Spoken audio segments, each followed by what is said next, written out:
सुप्रभात बच्चों। आज हम कक्षा 6 के इतिहास विषय का पाठ 11 इमारतें, चित्र तथा किताबें का पहला प्रकरण धातु विज्ञान, ईंट और पत्थरों की इमारतें के बारे में पढ़ेंगे। तो चलिए करते हैं अध्याय 11 को शुरू। इमारतें, चित्र तथा किताबें। मरुत्सामी और लौह स्तंभ। मरुत्सामी आज बहुत खुश था।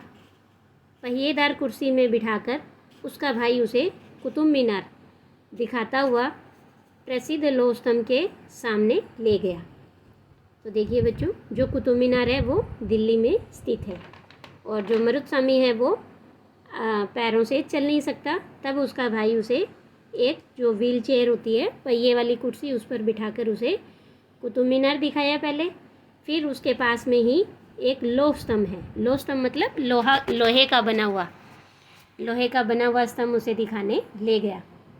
तो धूल भरे पथरीले रास्तों से रैंप के सहारे यहाँ तक आना काफ़ी मुश्किल था, पर अपने इस अनुभव को मरुत्सामी कभी नहीं भूल पाएगा। अब हम पढ़ते हैं धातु विज्ञान कि धातु विज्ञान क्या होती है, किसे कहते हैं। यानी जब कोई 2 या 3 धातु मिलाकर एक नई धातु बनाई जाती है तो इस जो प्रक्रिया को कला को धातु विज्ञान कहते हैं। जैसे मानो तांबा है और टीन है, इन दोनों को मिलाया तो कांसा बन गया। तो जो हमारे प्राचीन भारतीय धातु वैज्ञानिकों ने विश्व धातु विज्ञान के क्षेत्र में इनका प्रमुख योगदान रहा है। पुरातात्विक खुदाई ने यह दर्शाया है कि हड़प्पावासी कुशल शिल्पी तो थे ही, साथ में ही उन्हें तांबे के धातु क्रम की जानकारी भी थी। उन्होंने तांबे और टिन को मिलाकर कांसा भी बनाया। यानी वो शिल्पी तो थे ही, अच्छे अच्छे मकान बनाते थे जैसे, है ना। और उसके साथ साथ उनको धातु विज्ञान, धातु क्रम का विज्ञान था, धातु शोधन का, कि कैसे 2 धातुओं को मिलाकर एक नई धातु बनाई जा सकती है। तो उन्होंने तांबे और टिन को मिलाकर कांसा बनाया। जहाँ हड़प्पावासी कांस्य युग से जुड़े हुए थे, वहीं उनके उत्तराधिकारी लौह युग से संबंधित थे। यानी हड़प्पा काल में, हड़प्पा जो सभ्यता है उसमें लोहा नहीं था। उन लोगों को लोहे के बारे में जानकारी नहीं थी। उन्हें हम ये कह सकते हैं तांबे की और कांसे की जानकारी तो थी।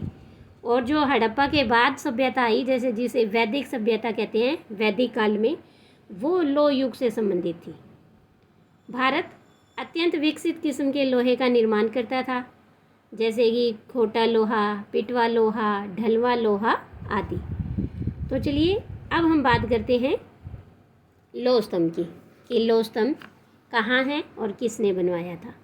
तो देखिए कि ये मेहरौली, दिल्ली के अंदर, तो मेहरौली में कुतुब मीनार के परिसर में खड़ा यह लौह स्तंभ भारतीय शिल्पकारों की कुशलता का एक अद्भुत उदाहरण है। इसकी ऊंचाई 7.2 मीटर है। कितना ऊंचा देखो, आपको यहाँ चित्र में भी दिखाई दे रहा है। ये 7.2 मीटर ऊंचा है और जो इसका वजन है वो 3 टन से भी ज़्यादा है। और इसका निर्माण लगभग 1500 साल पहले हुआ था।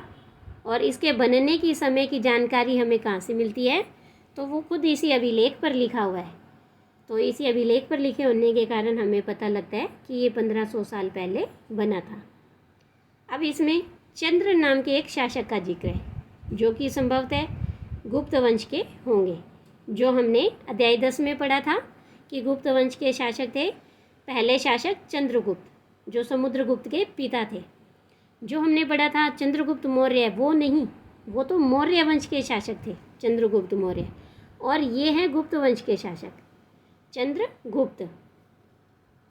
तो आश्चर्य की बात यह है कि इतने वर्षों के बाद भी इसमें जंग नहीं लगा है। देखो 1500 साल हो गए हैं और फिर भी इस लौह स्तंभ में जंग नहीं लगा।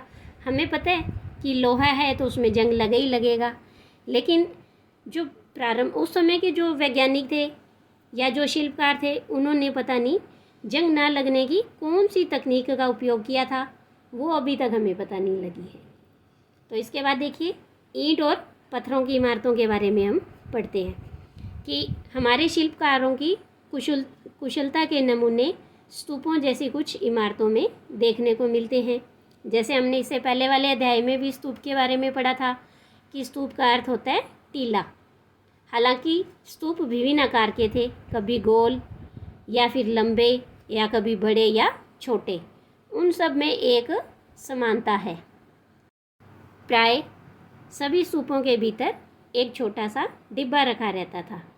जैसे मानो ये स्तूप है और इस स्तूप के बीच में यहाँ पर एक ऐसे छोटा सा डिब्बा होता था। तो इस डिब्बे में बुद्ध के, जो महात्मा बुद्ध हैं, उनके या उनके अनुयायियों के शरीर के अवशेष रखे जाते थे, और ऐसे अवशेष जो कभी भी खराब नहीं होते थे, जैसे कि दांत हैं, हड्डियां हैं, या जैसे मृत शरीर के बाद जो जला दिया जाता है तो राख होती है, नाखून हैं, वो चीज़ें उस डिब्बे में रखी जाती थी। या फिर जो महात्मा बुद्ध या उनके अनुयायी कोई चीज़ जिसका वो उपयोग करते थे, या फिर कोई कीमती पत्थर या सिक्के, ये सारी चीज़ें उस एक छोटे से डिब्बे में रखी जाती थी, और इस छोटे से डिब्बे को धातु मंजूषा कहते हैं। जो प्रारंभिक स्तूप थे वो धातु मंजूषा के ऊपर रखा हुआ एक मिट्टी का टीला होता था। जैसे ऐसे ये यहाँ पे धातु मंजूषा और इसके ऊपर ये मिट्टी का ऐसे एक टीला बना देते थे। बाद में क्या है, इस टीले को ईंटों से ढक दिया गया। जैसे कि आपको यहाँ ये चित्र में दिखाई भी दे रहा है कि ये देखिए ऐसे इस पे ये छोटी छोटी आपको यहाँ पे ये ईंटें दिखाई दे रही होंगी सारी चारों तरफ। तो इस तरह से इनके ऊपर इस तरह से सारी ईंटें लगा दी गई इस टीले के ऊपर। फिर बाद के काल में इसे गुम्बदनुमा ढांचे को तराशते हुए पत्थरों से ढक दिया गया, और फिर बाद में इसको एक ऐसे गुम्बद बना दिया गोल, और इसको पत्थरों से ढक दिया गया। फिर क्या है कि देखो, इस स्तूप के चारों ओर परिक्रमा करने के लिए एक वृत्ताकार पथ बना होता था, और जिसे प्रदक्षिणा पथ कहते हैं। जैसे हमने इससे पहले वाले अध्याय 10 में भी पढ़ा था कि प्रदक्षिणा पथ किसे कहते हैं।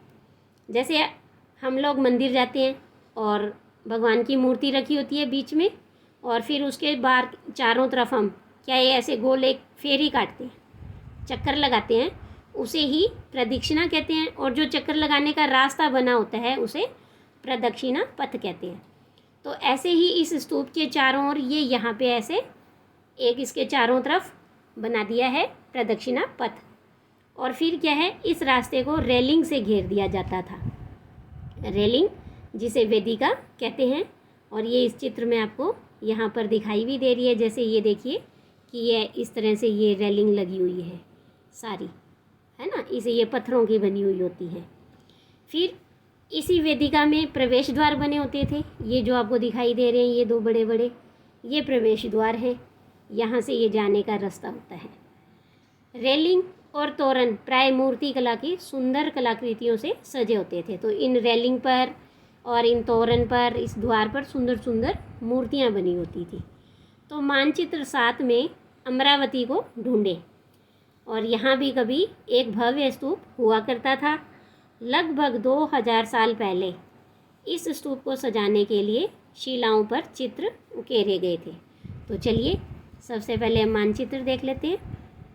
ये देखिए मानचित्र है, और इसमें हमने पहले भी देखा था, ये रहा, यहाँ पर अमरावती है, और यहाँ पर 2000 साल पहले एक चित्र बनाए गए थे, सुंदर सुंदर मूर्तियों के चित्र बनाए गए थे। तो देखिए ये जो स्तूप है ये है सांची में बना हुआ है, और ये सांची का महान स्तूप कहलाता है, जो कि सांची है वो मध्य प्रदेश में स्थित है। अब ये जो स्तूपों का निर्माण होता था, एक ही स्तूप बार बार कई 100 सालों तक बनते रहते थे। जैसे कि सबसे पहले इसमें ईंटों का प्रयोग शायद अशोक ने करवाया होगा, वही जिनके बारे में हमने अध्याय 7 में महान सम्राट अशोक के बारे में पढ़ा था। फिर रेलिंग है, ये रेलिंग और ये प्रवेश द्वार हैं, ये बाद के शासकों के काल में जोड़े गए थे।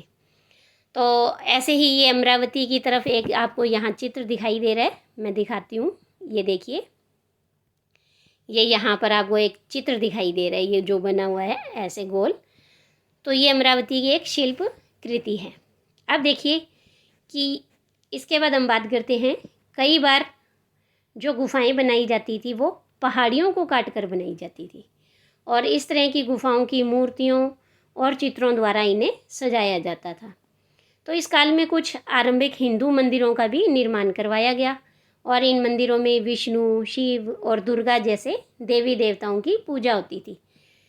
मंदिरों का सबसे महत्वपूर्ण भाग गर्भगृह होता था, जहाँ पर मूर्ति लगी होती थी। आपने मंदिर गए हो तो जो मूर्ति लगी होती है जिस कमरे में, जहाँ पर बीचों बीच मंदिर के, वो गर्भगृह कहलाता है, जहाँ मुख्य देवी या देवता की मूर्ति को रखा जाता था। और इसी स्थान पर पुरोहित धार्मिक अनुष्ठान भी करते थे, पाठ पूजा करते थे, आरती करते थे, हवन यज्ञ करते थे, और जो भक्त हैं वो पूजा किया करते थे। अक्सर गर्भगृह को एक पवित्र स्थान के रूप में दिखाने के लिए क्या करते थे कि उसके ऊपर बड़ा सारा इस तरह से एक ऐसे गुम्बद बना देते थे, ऐसे शिखर बना देते थे। तो देखिए कैसे शिखर बनाते थे, ये देखिए मैं आपको दिखाती हूँ। जैसे भीतरगांव जैसे मंदिरों में उसके ऊपर काफ़ी ऊंचाई तक निर्माण कर दिया जाता था। भीतरगांव में भी ऐसे मंदिरों में ऊंचाई तक काफ़ी निर्माण किया गया है और उसे शिखर कहते थे। जैसे ये मंदिर है, गर्भगृह है, यहाँ पर भगवान की मूर्ति है और इसके ऊपर ऐसे ये ऊंचाई तक इस तरह से शिखर बना देते थे। तो शिखर निर्माण के लिए जो कठिन कार्य करना होता था उसे बड़ी ही सावधानी से करने के लिए योजना बनानी पड़ती थी। और अधिकतर मंदिरों में मंडप नाम की एक जगह होती थी और यह एक सभागार होता था और जहाँ लोग इकट्ठा होते थे। तो जैसे मूर्ति है, ये इसका शिखर है और इसके आगे जहाँ पर सभी लोग खड़े होते हैं, आरती करते हैं, है ना, उसे मंडप कहते थे। ये एक तरह का सभागार भी होता था। तो मानचित्र 7 में महाबलीपुरम और ऐहोल को ढूंढो।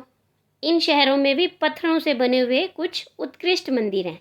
तो ये देखिए, तो सबसे पहले तो हम मानचित्र 7 में महाबलीपुरम और ऐहोल को देखते हैं। तो ये देखिए, ये भी आपको नीचे दक्षिणी भारत में कांचीपुरम के पास में ही पल्लव की जो राजधानी थी महाबलीपुरम, ये लिखा हुआ है यहाँ पर, ये वाला, इससे ऊपर ये महाबलीपुरम है और ये ऐहोल जो चालुक्यों की राजधानी थी। तो ये देखिए, ये हमने मानचित्र में देखा। मानचित्र में देखना सबसे बढ़िया बात है। इस पुस्तक की सबसे अच्छी बात ये है कि इसमें बार बार मानचित्र दिखाए जाते हैं। तो ये देखिए, आपको यहाँ पर एक चित्र दिखाई दे रहा है। ये सबसे पहले हम इस चित्र की बात करते हैं कि ये उत्तर प्रदेश के भीतरगांव का एक मंदिर है और लगभग 1500 साल पहले इसे पकी हुई ईंटों और पत्थरों से बनाया गया था। तो याद रखें कि ये ईंट और पत्थरों से बना हुआ मंदिर है। और इसके बाद ये है महाबलीपुरम के एकाश्म मंदिर। एकाश्म, और देखो एकाश्म का मतलब क्या होता है कि ये सारा इतना बड़ा एक पूरी पहाड़ी थी, पहाड़ था, और इस पहाड़ी को यहाँ से ऊपर से ऐसे धीरे धीरे धीरे तराश तराश कर, खोद खोद कर इस तरह से बनाया हुआ है। इसमें यानी कि ईंट और पत्थरों का उपयोग नहीं किया गया है। और इनमें से प्रत्येक, जो ये आपको यहाँ पर 4 मंदिर दिखाई दे रहे हैं, हर एक मंदिर को एक ही पहाड़ी को तराश करके बनाया गया है और इसीलिए इसे एकाश्म मंदिर कहा जाता है। तो ये जो महाबलीपुरम के मंदिर हैं, ये ईंट और पत्थरों से जो मंदिर बने होते थे इनसे बिल्कुल ही अलग प्रकार के होते थे। तो ईंट से बनी इमारतों में जो ईंटें हैं वो नीचे से लगानी शुरू करते हैं। आपने मकान बनाते हुए, मंदिर बनते हुए देखे होंगे, तो नीचे से ईंट लगाते हैं और इस तरह से बनाते हैं। और जबकि इस तरह से जो एकाश्म मंदिर होते हैं, इसमें पहाड़ी को पहले ऊपर से तराशना शुरू किया जाता है। और इन मंदिरों को बनाते समय पत्थर जो काटने वाले लोग होते हैं उन्हें बहुत सारी समस्याओं का सामना करना पड़ता है। इसके बाद देखिए, एक मंदिर और है यहाँ पर, यह है ऐहोल, जो हमने अभी मानचित्र में देखा था। ये ऐहोल का दुर्गा मंदिर है और इसे लगभग 1400 साल पहले बनाया गया था। तो इस तरह से हमने देखा मंदिरों के बारे में कि अब ये स्तूप और मंदिर बनाए किस तरह से जाते थे। तो इसके बारे में हम अगली वीडियो में पढ़ेंगे। आज के लिए इतना ही। धन्यवाद बच्चों।